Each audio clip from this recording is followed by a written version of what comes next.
Bom dia a todos. Abra comigo sua Bíblia em 1 Timóteo, capítulo 6. 1 Timóteo, capítulo 6.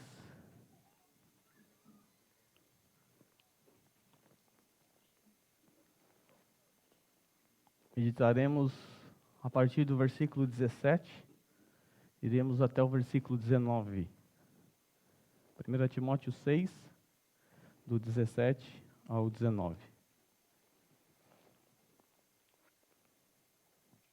Diz assim a palavra do Senhor: Ordene aos que são ricos neste presente mundo, que não sejam arrogantes, nem ponham sua esperança na incerteza da riqueza, mas em Deus, que de tudo nos provê ricamente para nossa satisfação. Ordene-lhes que pratiquem o bem, sejam ricos em boas obras, generosos e prontos a repartir. Dessa forma, eles acumularão um tesouro para si mesmos, um firme fundamento para a era que há de vir, e assim alcançarão a verdadeira vida. Senhor Deus, mais uma vez, diante da Tua presença, nós te agradecemos. Te agradecemos pelo privilégio que nos dá de participar deste culto, pelo privilégio que nos dá de meditar na Tua palavra. Sabemos que é através dela que o Senhor fala conosco. E eu te peço nesta manhã, fale conosco através dela. Toca no nosso coração, muda a nossa mente, a nossa visão. Nos adeque, Senhor, aos princípios encontrados na Tua palavra. Nós já te agradecemos por ela e confiando também que o Senhor falará mais uma vez conosco através da Tua palavra. Amém. Bem, hoje nós chegamos ao fim dessa série de exposições nesta carta, a carta de Paulo a Timóteo, a primeira epístola, e hoje, com a graça de Deus, prego o 29º sermão, numa carta com 6 capítulos apenas. Isso, por si só, nos mostra o quanto a palavra de Deus é rica, o quanto a palavra de Deus tem a nos ensinar, nos instruir. 29 sermões numa carta simples e pequena como a de Timóteo. Eu quero que você, com isso, tenha já em sua mente que a palavra de Deus, ela é riquíssima. Mas antes de chegarmos no capítulo 6, no versículo que estudaremos nesta manhã, nos versos, deixe-me fazer um capítulo, uma recapitulação desde o capítulo 1, para que você não se esqueça desta carta. No capítulo 1, nós vimos o propósito e o pano de fundo desta carta. Nós vimos que o apóstolo Paulo acabara de sair da prisão, estava se dirigindo à Macedônia. Paulo sabia que a igreja de Éfeso estava em perigo. Ele sabia que falsos mestres haviam penetrado no seio da igreja e disseminado falsas doutrinas. Nós vimos que esses falsos mestres eram judaizantes que foram enfeitiçados com o protognosticismo. E a mistura de judaísmo radical com o protognosticismo trouxe problemas para a igreja cristã. Paulo, sabendo disso e impossibilitado de ir a Éfeso, ele pede a seu filho na fé, Timóteo, que permanecesse ali em Éfeso. Para quê? Para que ele calasse os falsos mestres. Para que não deixasse mais os falsos mestres ensinarem doutrinas falsas. Lá no capítulo 1, versículo 20, Paulo chega até a citar o nome desses dois elementos, Himeneu e Alexandre, que eram dois falsos mestres que estavam destruindo a igreja com seus falsos ensinos.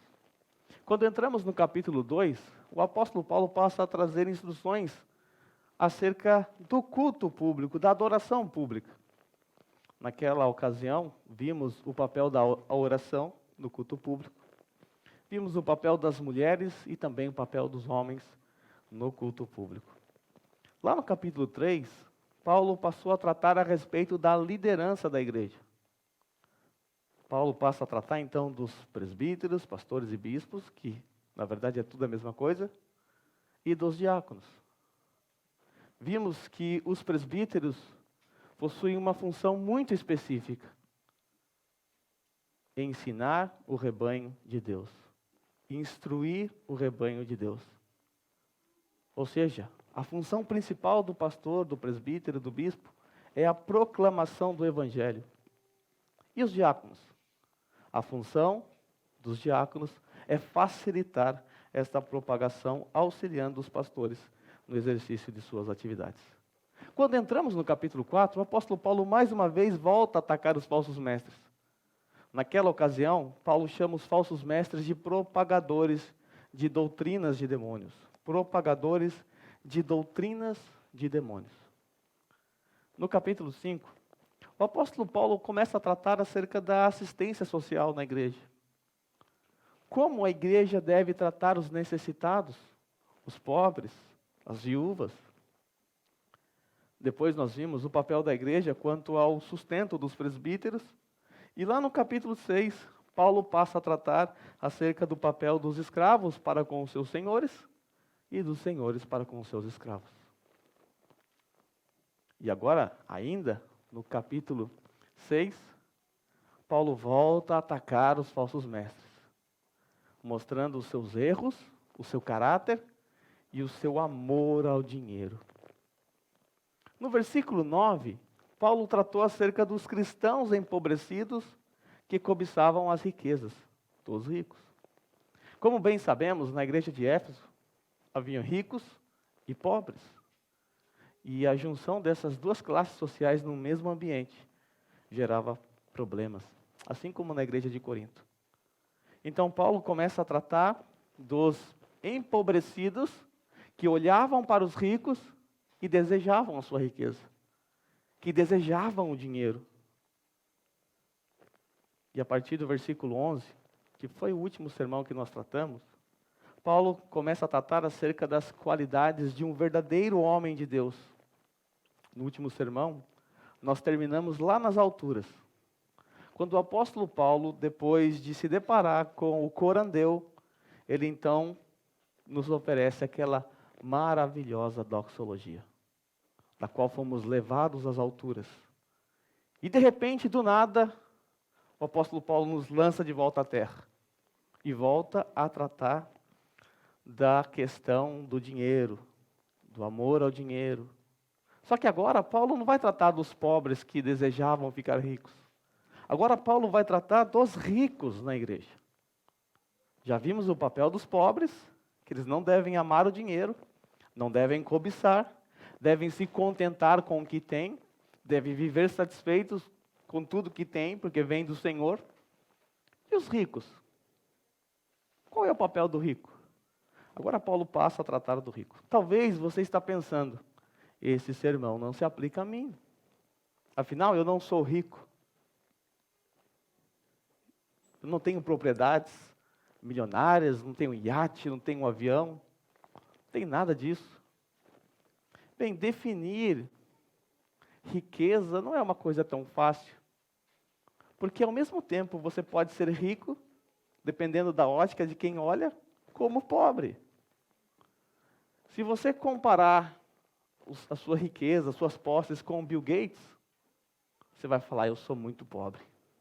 Eu sou pobre demais. Porque o que você ganha, em um mês, ele tira por hora. Então você vai falar assim, realmente eu sou pobre. Porém, se você chamasse um africano que mora lá na extrema pobreza na África, que não tem o que comer, não tem nenhuma casa decente, se ele passasse um mês na sua casa, certamente ele voltaria dizendo que você é rico. Afinal, você tem uma casa, você tem 1 ou 2 carros, com ar-condicionado, você toda semana come em restaurante italiano ainda, é saizeria, né? Mas é italiano. Para você é apenas um restaurante simples e barato, mas para um pobre, para um africano, seria o restaurante. Você compra o que você quer, você tem iPhone, computador, viaja para onde você quiser.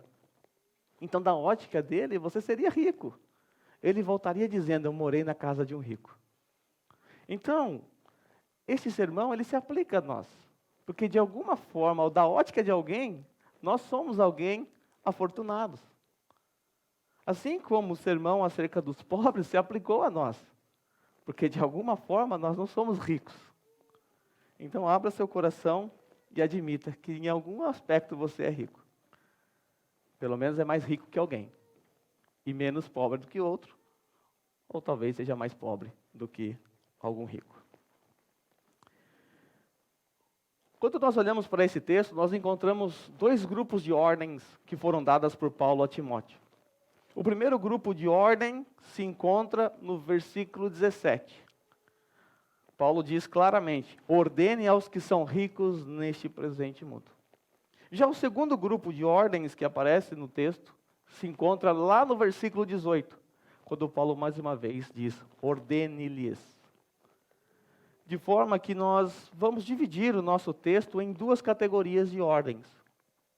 Ordens negativas, ou seja, aquelas ordens acerca do que não deve ser feito pelo rico, e ordens positivas, que diz respeito ao que o rico deve fazer. Então nós temos duas ordens relacionadas ao que o rico não deve fazer, e depois nós encontraremos ordens relacionadas ao que o rico deve fazer. Então vejamos aqui o primeiro ponto. Para aqueles que gostam de anotar, o primeiro ponto. Ordens negativas, versículo 17a. Para ajudar os adolescentes que estão escrevendo o sermão. Deixa eu só abrir um parênteses aqui, aproveitando essa oportunidade.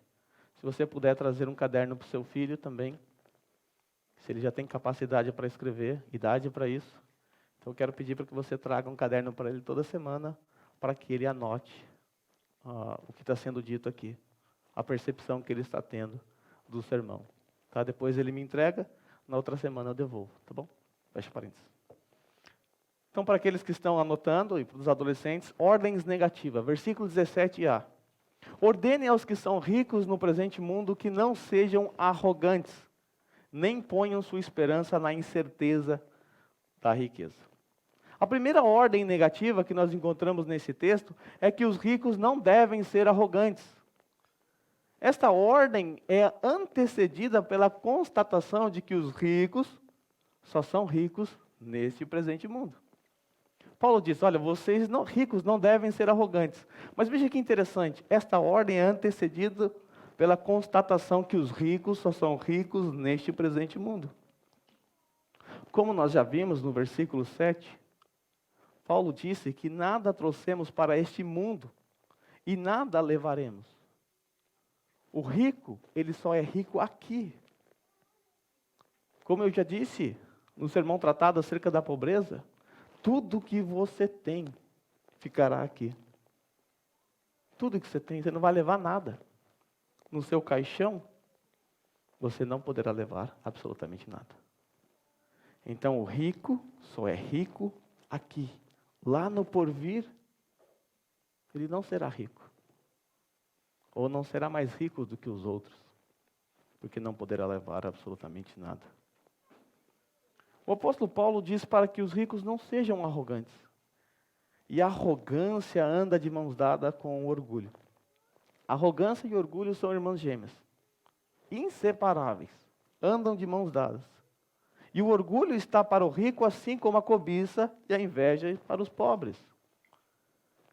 Porque é fácil, e de certa forma até que natural, para os ricos se ensorbebecerem. Pois a posse ao dinheiro pode levar o rico a ser arrogante, se achar melhor do que os outros, se achar mais inteligente, se achar como que tendo a melhor estratégia. O rico pode olhar para o seu saldo bancário e se orgulhar, olhar para suas propriedades adquiridas, seu histórico de viagens pelo mundo. Porém, Paulo os lembra que eles não levarão nada disso para o outro lado da vida. Lá não poderão levar os seus bens. Lá suas posses não servirão para nada. Sendo assim, é tolice ser orgulhoso. É tolice se orgulhar, porque na próxima vida, na vida futura, na vida eterna, essas coisas não estarão lá. Lembra da história do John Rockefeller, que foi o primeiro milionário da história, que eu contei aqui um tempo atrás? Quando o John Rockefeller morreu, algumas pessoas perguntaram ao seu contador no cemitério: quanto o Dr. John deixou? O seu contador respondeu: ele deixou tudo. Não levou nem sequer um centavo. Essa é a realidade. A lei de Moisés, em Deuteronômio 8, do 12 ao 14, já constatava os perigos que os ricos correm. Ser rico é correr perigos. É arriscado. Veja o que a palavra de Deus diz lá na lei, em Deuteronômio 8, do 12 ao 14. O povo de Israel estava se preparando para entrar na terra prometida. E Deus havia prometido que eles habitariam uma terra que mana leite e mel, que Deus os abençoaria materialmente também. E aí, Deus, através de Moisés, dá essa instrução acerca das riquezas que eles possuiriam. Veja aí. Não aconteça que depois de terem comido até ficarem satisfeitos, de terem construído boas casas e nelas morado, de aumentarem os seus rebanhos, a sua prata, o seu ouro e todos os seus bens. Veja bem, os seus gados, seus ouros, suas pratas, os seus bens vão aumentar. Que não aconteça algo, o quê? Que o seu coração fique orgulhoso. Que o seu coração fique orgulhoso. Esse não é um problema recente. É um problema que estava lá em Israel, quando eles estavam prestes a adentrar a terra prometida. Deus sabiamente conhece o coração do homem e sabe que a riqueza pode facilmente levar o homem, a ser orgulhoso. Que não aconteça depois de vocês ficarem satisfeitos, construindo boas casas, o seu rebanho aumentado, ouro e prata, que o coração de vocês não fique orgulhoso. Mas qual é o perigo do orgulho? Orgulho, que é um pecado que certamente está presente nas nossas vidas. Não há ninguém aqui que não seja orgulhoso. Isso eu tenho certeza absoluta. Todos nós temos um pouco de orgulho, ou muito. Mas qual é o perigo do orgulho? Por que o orgulho deve ser tratado com tanta severidade pela palavra de Deus? O texto diz que o seu coração não fique orgulhoso. Ou, se seu coração ficar orgulhoso, e vocês, o que acontece? Se esqueçam do Senhor, o seu Deus, que os tirou do Egito, da terra da escravidão. O orgulho nos leva a esquecer do Senhor. Mas isso por uma razão muito óbvia. O orgulhoso passa a confiar na força do seu braço, nas suas posses, nas suas riquezas. Só que Deus conhece o coração do homem. Quando nós olhamos para o versículo 17 ainda desse capítulo, veja o que Moisés diz. Não digam, pois, em seu coração, a minha capacidade e a força das minhas mãos ajuntaram para mim toda esta riqueza. Veja o que o orgulho faz na vida de um rico, de alguém que ama o dinheiro, ou o que ele pode fazer na vida de um rico. Ele vai dizer em seu coração: tudo que eu tenho é porque eu sou capaz. Tudo fruto da força do meu braço, da minha mão. Com isso, ele está se esquecendo de Deus. Porque tudo o que temos vem de Deus. É Deus que nos dá. Quando o homem fica orgulhoso, ele se esquece de Deus. Esse é o perigo. Mas nós temos uma segunda ordem negativa. O rico não deve colocar a sua confiança na incerteza da riqueza. É fato que a riqueza, o dinheiro, produz uma falsa segurança. Afinal, tudo que o rico quer, ele tem. Quer comprar um carro novo, compra. Quer ter segurança, tem. Ele faz o que ele quiser. Ele não se preocupa se vai ter comida no dia seguinte. Ele é rico. Ele não se preocupa com a sua roupa que está estragando, com a escola que tem que pagar. Ele não precisa se preocupar com nada. Ele tem uma certa segurança, uma falsa segurança. Mas nós sabemos pela palavra de Deus que essas riquezas são passageiras e são incertas. Paulo diz, não coloque a sua esperança na incerteza da riqueza. O sábio de Provérbios, lá no capítulo 11, versículo 28, diz assim: quem confia em suas riquezas, certamente cairá. Confiar nas suas riquezas é certo que você, se assim fizer, vai cair. Mas os justos florescerão como a folhagem verdejante. Em seu livro, Satisfaction, Joseph Aldrich narra a história dos 10 homens mais bem-sucedidos do mundo que se reuniram em Chicago no ano de 1923. Para esta reunião estavam presentes o presidente de uma grande companhia de aço, o presidente do National City Bank, o presidente de uma grande companhia de aparelhos elétricos, o presidente de uma companhia de gás, o presidente do New York Stock Exchange, o grande especulador de trigo, o membro do gabinete do presidente, o diretor do maior monopólio do mundo, o líder do Wall Street, o presidente do Bank of International. Esses homens eram milionários, autossuficientes, os 10 homens mais ricos em 1929. Sabe o que aconteceu com eles 25 anos depois? O presidente da companhia de aparelhos elétricos morreu como fugitivo da justiça, sem dinheiro nenhum, numa terra estrangeira. O presidente da companhia de gás ficou louco.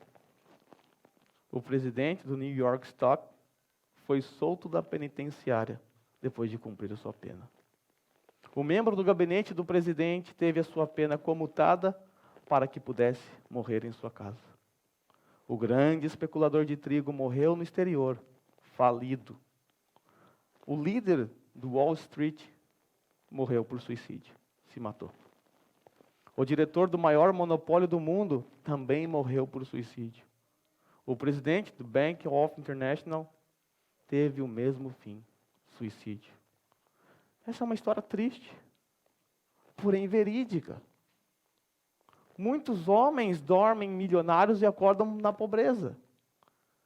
E a atual situação que nos encontramos hoje, o Covid, tem levado muitas pessoas a experimentarem isso aqui. Muitas empresas estão quebrando por causa do Covid. Pessoas que há 2 anos atrás estavam confiantes na certeza da sua empresa, que estava crescendo a todo vapor, agora tem que fechar as portas, porque não consegue mais sustentar. A sabedoria de Deus nos mostra que a riqueza é incerta. É incerta, nós não podemos confiar nela. Quando nós olhamos para Provérbios 23, do 4 ao 5, o sábio diz assim: não esgote suas forças tentando ficar rico, tenha bom senso. As riquezas desaparecem assim que você as contempla. Elas criam asas e voam como águias pelo céu. Assim é as nossas riquezas. Elas desaparecem, elas criam asas, elas vão embora. Mas qual é a gravidade desse orgulho e dessa confiança nas posses, nas riquezas? O problema disso tudo é que quando assim fazemos, quebramos a lei de Deus. O Senhor Jesus Cristo, Ele resumiu o decálogo, os 10 mandamentos, em amar a Deus acima de todas as coisas e ao seu próximo como a si mesmo. O rico orgulhoso e o rico que bota a sua esperança, a sua confiança nas incertezas da riqueza, quebram esses 2 mandamentos, ou o resumo dos 10 mandamentos, feito por Jesus. Quando o rico se torna orgulhoso, ele quebra o resumo da lei feito por Jesus de não amar o próximo como a si mesmo. E quando ele coloca a sua esperança nas suas riquezas, ele quebra o primeiro mandamento. Quando o rico passa a confiar na força do seu braço, ele coloca um outro Deus no lugar do verdadeiro Deus. Ele coloca a Mamon. Ele passa a confiar no seu dinheiro, nas suas posses, deixando o Deus de lado. Assim ele quebra a primeira tábua da lei. E quando ele é orgulhoso, quando ele despreza os pobres, humilha, com isso, então, ele está quebrando a segunda tábua da lei. Não está amando o próximo como a si mesmo. Lembra da história do jovem rico? Uma história muito conhecida. O jovem rico chega para Jesus e diz: Mestre, o que eu faço para herdar a vida eterna? O Senhor Jesus dá alguns mandamentos da lei para ele. E ele diz: tudo isso eu tenho obedecido desde a minha infância. Então, estou garantido. Aí Jesus vai mostrar para ele que, na verdade, ele não obedece a lei coisa nenhuma. Jesus diz assim: então vende tudo que você tem, dê aos pobres e me siga. Ele ficou triste e foi embora. Jesus mostrou que, na verdade, ele amava mais o seu dinheiro do que o próprio Deus. Com isso, o jovem rico quebrou as duas tábuas da lei. Ele não amou a Deus acima de todas as coisas. Ele estava diante do próprio Deus que disse: me siga. Venda tudo, dê aos pobres e me siga. Você realmente ama a Deus? E também ele quebrou a segunda tábua da lei. Porque ele não foi capaz de vender tudo que tem e entregar aos pobres. Ele não amou o próximo como a si mesmo.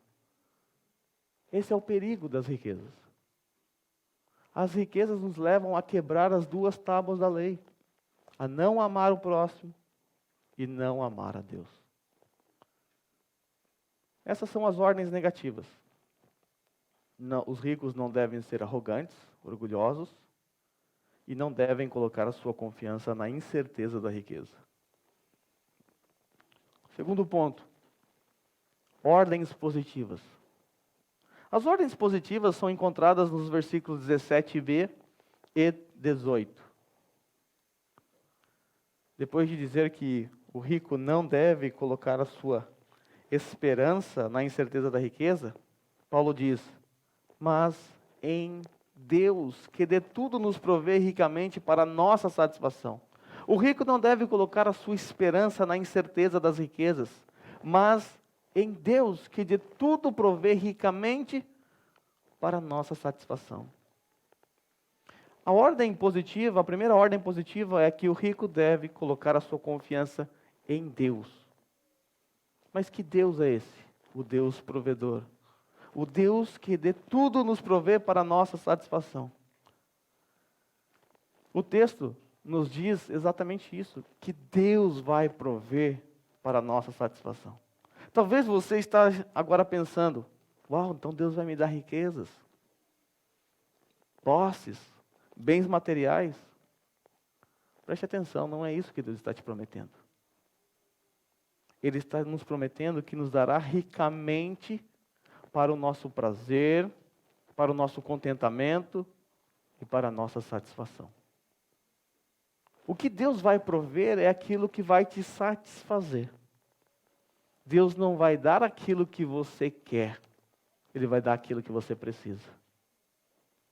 Nós já aprendemos no versículo 7 que devemos estar satisfeitos com comida e roupas. Tendo o que comer e com que nos vestirmos, estejamos com isto satisfeitos. Eclesiastes 5:10 diz assim: quem ama o dinheiro, jamais terá o suficiente. Jamais terá o suficiente. Pode perguntar para alguém rico quanto ele precisa para se sentir satisfeito. Sempre ele precisa de um pouco mais. Um pouco mais.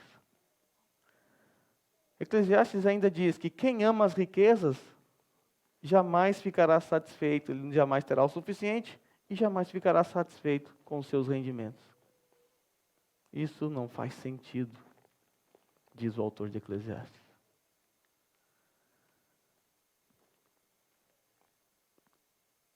Segunda ordem positiva. O rico deve colocar a sua fé em prática. Versículo 18. Ordene-lhes que pratiquem o bem, sejam ricos em boas obras, generosos e prontos a repartir. Nós encontramos nesse versículo 18 um argumento crescente. Paulo ordena aos ricos que pratiquem o bem. E alguém pode perguntar para Paulo, tá, mas como é que eu pratico o bem? Aí Paulo responde, seja rico em boas obras. Tá bom, Paulo, entendi, você tem que ser rico em boas obras, mas o que isso significa? Bom, significa que você tem que ser generoso. Tá bom, Paulo, tem que ser generoso, entendi, mas o quanto eu devo ser generoso? Ele responde, ao ponto de você repartir. Nós temos um argumento crescente. Pratique o bem, de que forma? Através das suas boas obras. O que isso significa? O que eu devo fazer na prática? Bom, você tem que ser generoso. Mas até quanto eu devo ser generoso? Ao ponto de repartir. Ao ponto de repartir. De forma brilhante, John Wesley resumiu este ponto ao dizer, veja o que John Wesley diz, que interessante. Ganhe tudo o que puderem. Aí você esfregou a mão, falou, ok, vamos ganhar tudo então, vamos se matar, vamos fazer um monte de coisa para tentar ficar rico. Será que John Wesley está contrariando o que Paulo está dizendo? Eu tenho mesmo que ganhar tudo que eu puder, fazer de tudo, correr atrás que nem um louco para ficar rico? Calma. John Wesley continua. Ganhem tudo o que puderem, economizem tudo o que puderem. Mas agora ele falou para você mão de vaca, então? Muquirana, vou ter que guardar tudo? Eu vou me matar para ganhar dinheiro, depois eu vou me matar economizando tudo que eu tenho? Calma, ele continua. Ganhem tudo o que puderem, economizem tudo o que puderem e deem tudo o que puderem. Deem tudo o que puderem. O mesmo John Wesley diz o seguinte, faça todo o bem que puder, de todas as maneiras que puder, em todos os lugares que puder, todas as vezes que puder e para todas as pessoas que puder, desde que possa fazê-lo. O papel dos ricos na igreja é exatamente essa. Fazer todo o bem possível ao próximo. A ordem de Paulo pode ser resumida em: coloque sua fé em prática e obedeça à lei de Deus. Encontramos nesse texto o papel das boas obras na vida do crente. Como nós bem sabemos, a fé sempre vem acompanhada de obras. Mas é importante ser lembrado de que as boas obras não servem para nos salvar. Não praticamos boas obras para sermos salvos. Mas porque fomos salvos, praticamos boas obras. Quando nós lemos Efésios 2, do 8 ao 10, descobrimos que fomos eleitos para praticar boas obras. Diz assim, Efésios 2, 8 e 10. Pois vocês são salvos pela graça, por meio da fé. E isto não vem de vocês, é dom de Deus.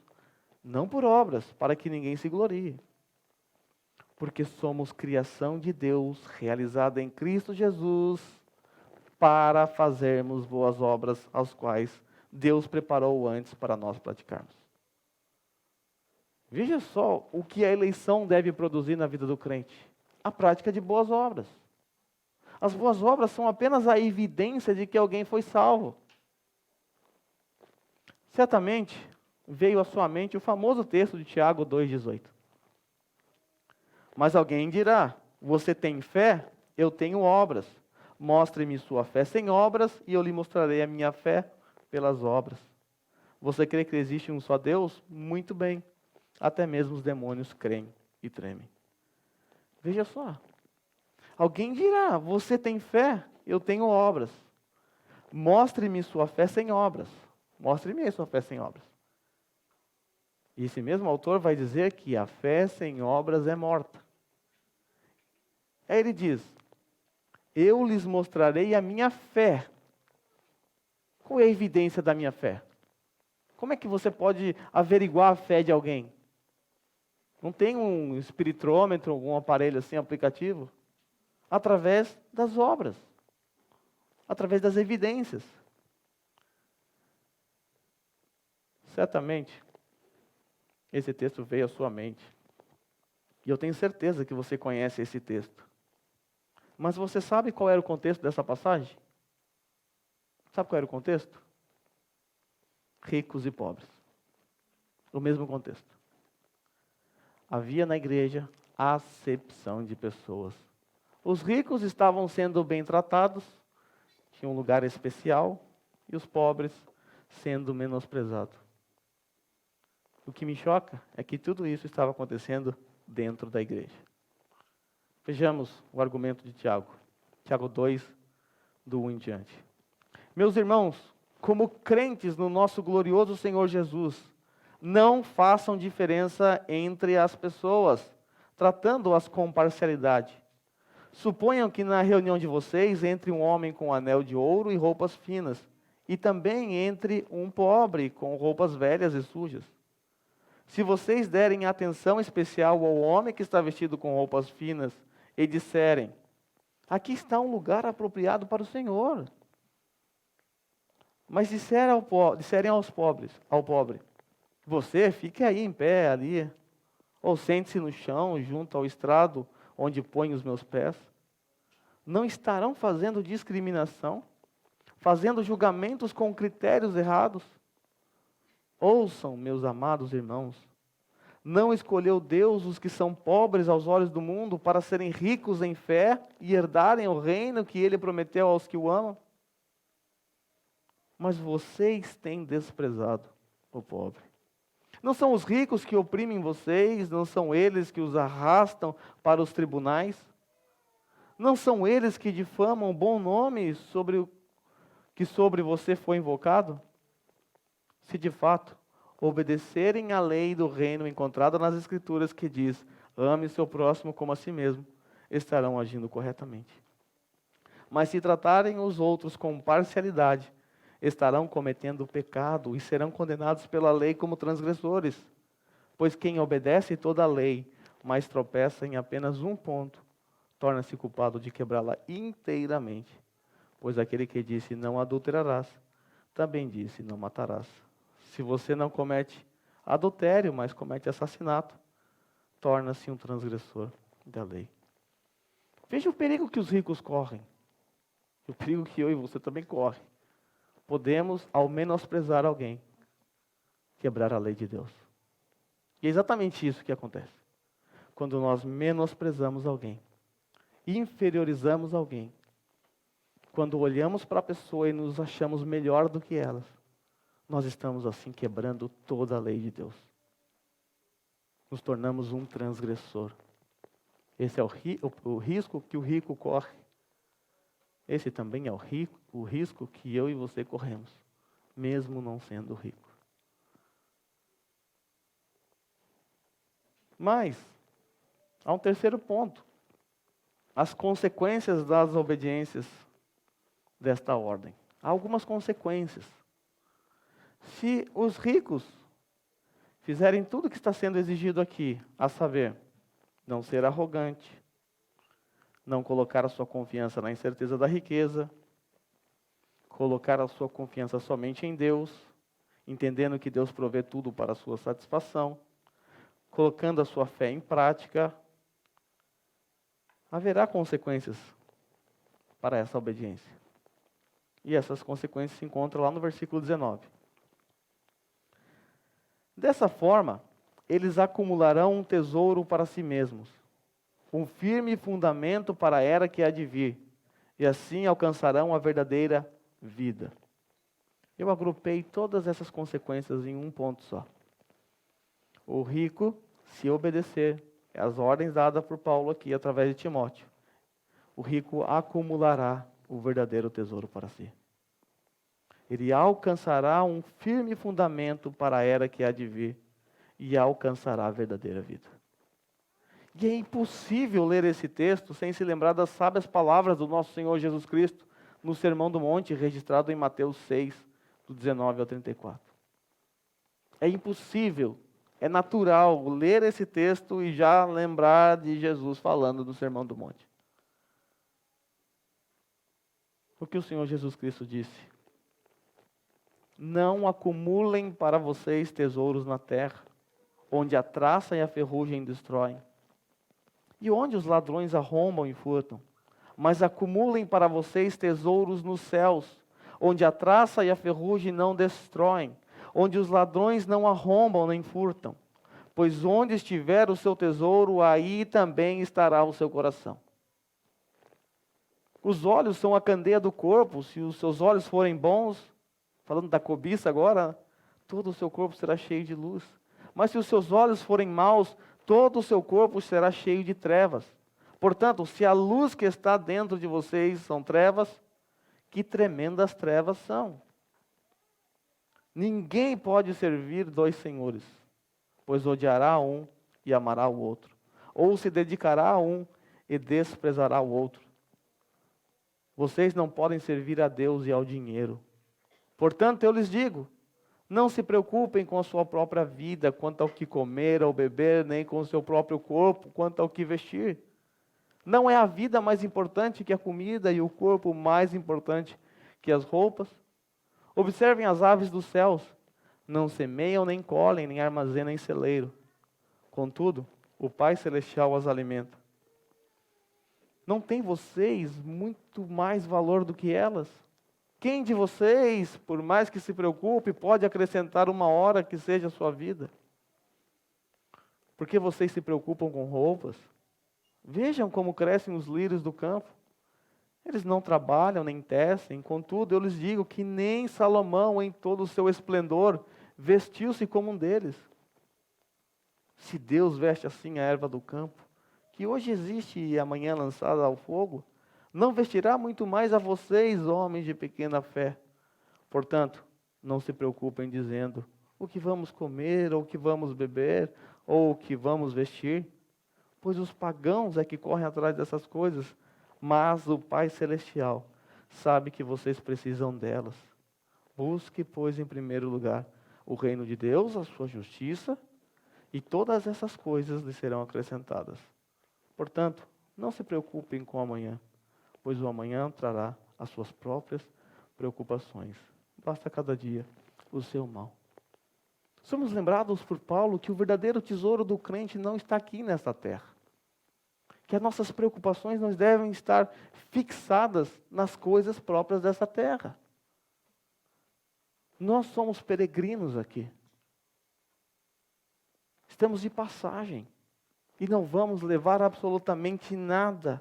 Somos ensinados a Jesus a não acumular tesouros nessa terra.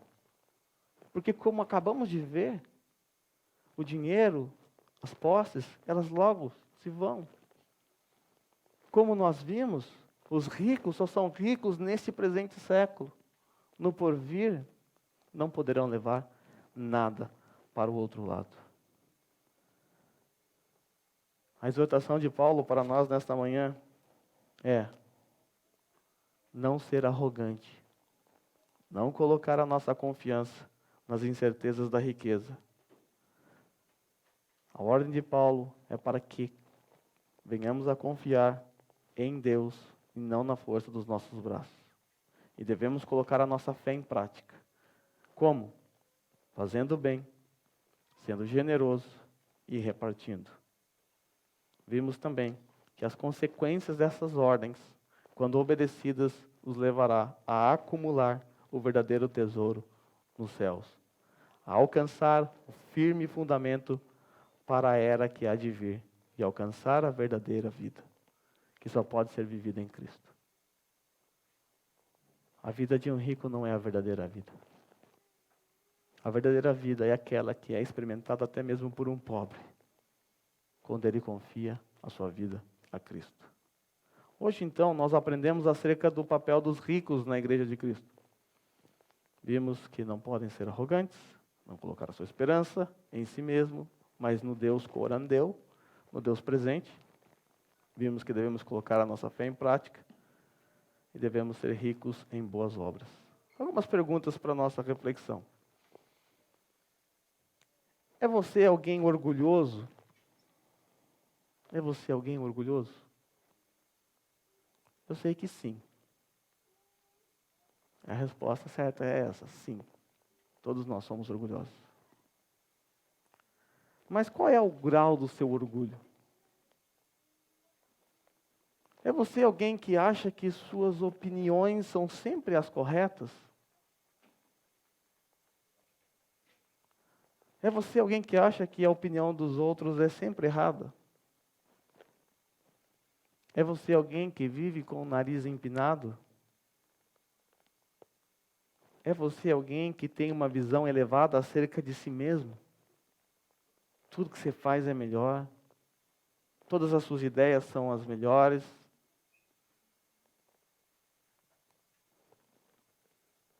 Se as suas respostas forem sim, você é orgulhoso e precisa se arrepender imediatamente. É você alguém que tem colocado a sua esperança na força do seu braço? Talvez nos seus projetos pessoais, nos seus sonhos, no seu zangueô. Talvez você tenha colocado a sua esperança na política. Talvez na vacina. Não sei. O fato é que se você tiver ou tem colocado a sua esperança em coisas, em projetos, nos seus recursos, e não exclusivamente em Deus, então você está quebrando a lei moral de Deus. Você é um idólatra. E precisa se arrepender desse terrível pecado. Se você não está confiando em Deus e confiando na circunstância, nas suas posses, nos seus sonhos, nos seus planos, na força do seu braço, você é um idólatra. Você está colocando outro Deus acima do verdadeiro Deus. E não é interessante que Jesus disse que é impossível servir a dois senhores? Ou você serve a Deus, ou você serve o dinheiro. Se os seus projetos pessoais, seus sonhos, seu zangueô, a política, a vacina, ou qualquer outra coisa ou pessoa, estiver acima de Deus, você está adorando essas coisas. É você alguém que reconhece que tudo que você tem, só tem por causa da bondade de Deus? É você alguém assim? Que olha para a casa que você comprou, olha para a sua conta bancária, olha para tudo que você tem e entende, nada disso é porque eu sou bom, nada disso é porque eu consigo, nada disso é por mim mesmo, mas é bondade de Deus. E se você não tem nada do que você gostaria de ter? É você alguém satisfeito com o que Deus te deu hoje? Você está satisfeito? Ou você está cobiçando coisas, desejando mais e mais? Se você não está satisfeito com o que você tem, isso naturalmente significa que você não está satisfeito com Deus. Porque é Ele que nos dá tudo o que temos. Se a sua satisfação não estiver em Deus, você é um idólatra. É você alguém que entende que Deus não te dá aquilo que você deseja, mas sim o que você precisa? E nem sempre o que você acha que você precisa é o que você realmente precisa. Ele sabe. O que você tem hoje é exatamente o que você precisa. É o que Deus está te dando. Ele sabe o que é melhor para você. É você alguém que não tem dificuldade em ser generoso? Paulo diz para os ricos colocar a sua fé em prática. sendo rico em boas obras, sendo generoso a ponto de repartir. A generosidade é uma marca fundamental na vida de um crente. E é inadmissível que o crente não seja generoso. Porque Deus é o ser mais generoso que eu conheço. Sabe o que Ele te deu? O seu próprio filho. O seu próprio filho. O Evangelho é o Evangelho de um Deus generoso, que deu aquilo que Ele tinha de melhor, deu a si mesmo. E é inadmissível que cristãos não sejam generosos. Cristãos que não são generosos não entendem que aquilo que eles têm não é deles. Não entende. Esqueceu do princípio de mordomia. Tudo que eu tenho não é meu. É dele. Eu sou apenas um mordomo, um administrador. E como eu posso ver um irmão na igreja passando necessidade e não usar não o meu recurso, mas o dele para ajudar um irmão em necessidade? A falta de generosidade é um pecado terrível, que quebra os 2 mandamentos. Eu sou um péssimo mordomo. Não estou administrando de forma correta os recursos que Deus me deu. E também não estou amando o próximo como a mim mesmo. A generosidade não se refere apenas ao dinheiro, mas às mínimas coisas. Vou só dar um exemplo aqui, conhecido de todos. Há muito tempo atrás, nós fazíamos junta-panelas. Muito tempo atrás mesmo. E no começo, a mesa era farta. Muitas misturas. A generosidade era algo fantástico. Comíamos sem se preocupar com nada, não faltava nada. Ainda levávamos para casa, bentô. Mas as últimas que fizemos, antes do Covid, sempre tinha alguém que tinha que sair correndo para comprar alguma coisa porque faltava. Era uma mesa cheia de arroz. Cadê a generosidade? É nas mínimas coisas. É levar, parece besteira isso, mas é você levar, a comida que você vai levar pensando no próximo. Pensando no próximo. Pensando que pode vir um visitante no dia, que não sabia, não trouxe nada. Fica aí, temos o suficiente. Mas não era assim. Generosidade nas poucas coisas, nas mínimas coisas.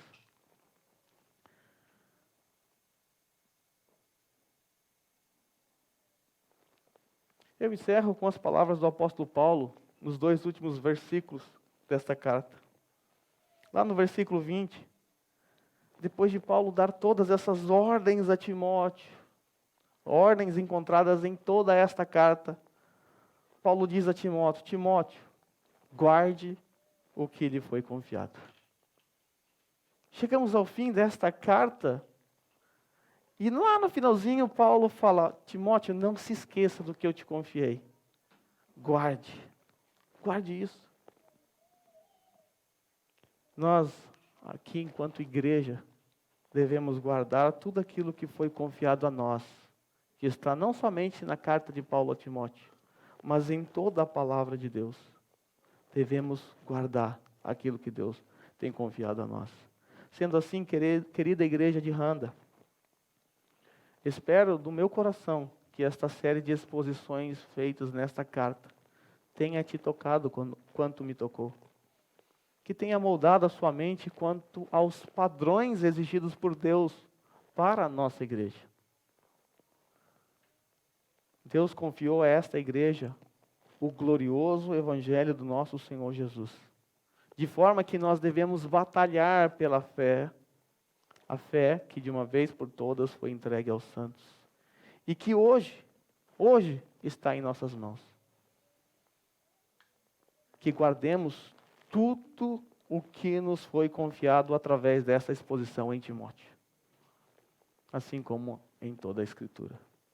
Que o Senhor nos ajude a evitar as conversas inúteis, as conversas profanas, as ideias contraditórias do que é falsamente chamado de conhecimento. Que venhamos a fazer tudo isso para a honra do nosso Deus. Igreja Batista Reformada de Randa, que o nosso Senhor nos ajude a não se desviar do padrão divino para a Igreja de Cristo. Que a graça seja com todos vocês. Amém.